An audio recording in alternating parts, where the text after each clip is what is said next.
Manjummel ബോയ്സിനായി box ഓഫീസിൽ തകർത്ത് മുന്നേറുന്ന എമ്പുരാന് ഒരുപാട് പോസിറ്റീവ്സ് ഉണ്ടെങ്കിലും ഒരു വിക്രം ലെവലിൽ ഉയരാത്തതിന് ചില കാരണങ്ങളുണ്ട്.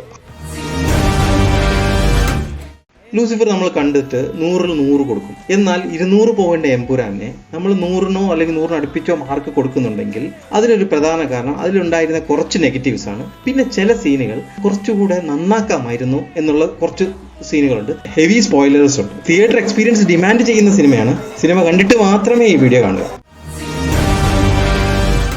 അഭിമന്യു സിംഗും മുന്നയും സിനിമയുടെ തുടക്കത്തിൽ ഒരു ടെറിഫിക് പെർഫോമൻസ് ആയിരുന്നുവെങ്കിലും അത് സിനിമ അവസാനിക്കുമ്പോൾ ലൂസിഫറിലെ ഗോഡ് പെർഫോമൻസ് ആയ ബിമൽ നായറിനെ അത്ര എത്തിയിട്ടില്ല. കാരണം ബിമൽ നായറിനെ പോലെ ക്യാരക്ടർ ആർക്കുള്ള വില്ലൻ ആയിരുന്നില്ല അഭിമന്യു സിംഗ്. പിന്നെ കബൂക കാട്ടിലെ വില്ലനെ എലിവേറ്റ് ചെയ്തതുമില്ല. സിനിമയിലെ ക്ലീഷയായ ബുദ്ധി കുറഞ്ഞ ഒരു ആഫ്രിക്കൻ വില്ലനെ പോലെ തോന്നി. ബ്രിട്ടീഷ് ഏജന്റായ ജെറോമിന്റെയും ആൻഡ്രിയയുടെയും ക്യാരക്ടർ ആർക്ക് വീക്കായിരുന്നു. ഇതൊരു നെഗറ്റീവ് പോയിന്റ് എന്ന് പറയാം. പിന്നെ ഒരു ആൻഡ്രിയ ലൂസിഫർ ഫേസ് ഓഫ് നമ്മൾ പ്രതീക്ഷിച്ചിരുന്നു. അതും ഒരു മിസ്ഡ് ഓപ്പർച്യൂണിറ്റി ആയിട്ട് വേണം കരുതാൻ.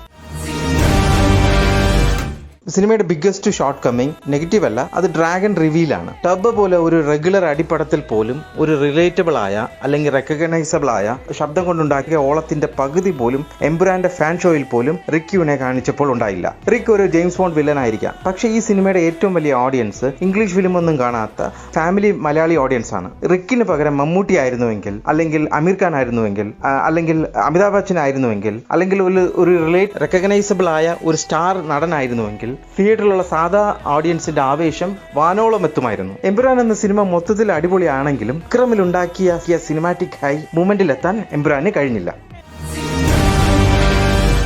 യങ് സ്റ്റീഫനായി പ്രണവ് വന്നപ്പോൾ തിയേറ്ററിൽ ഒരു ഓളം ഉണ്ടായിരുന്നു. പക്ഷേ ബോംബെ മാർക്കറ്റിലെ ഒരു അടി അത് നമുക്ക് KGF ഓർപ്പിക്കുന്നു. അത് വേണ്ടായിരുന്നു. കാരണം ലൂസിഫർ യൂണിവേഴ്സിനെ KGF യൂണിവേഴ്സിനെ കോപ്പി അടിക്കേണ്ട കാര്യമൊന്നുമില്ല.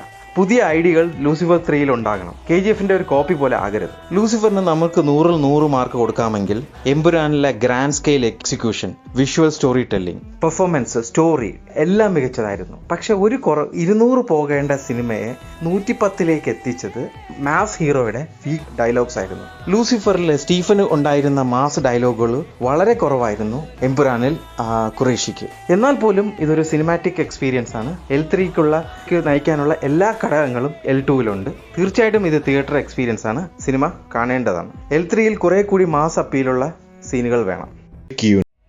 സ്റ്റീഫൻ നമ്മൾ ഉദ്ദേശിച്ച ആളല്ല സാർ.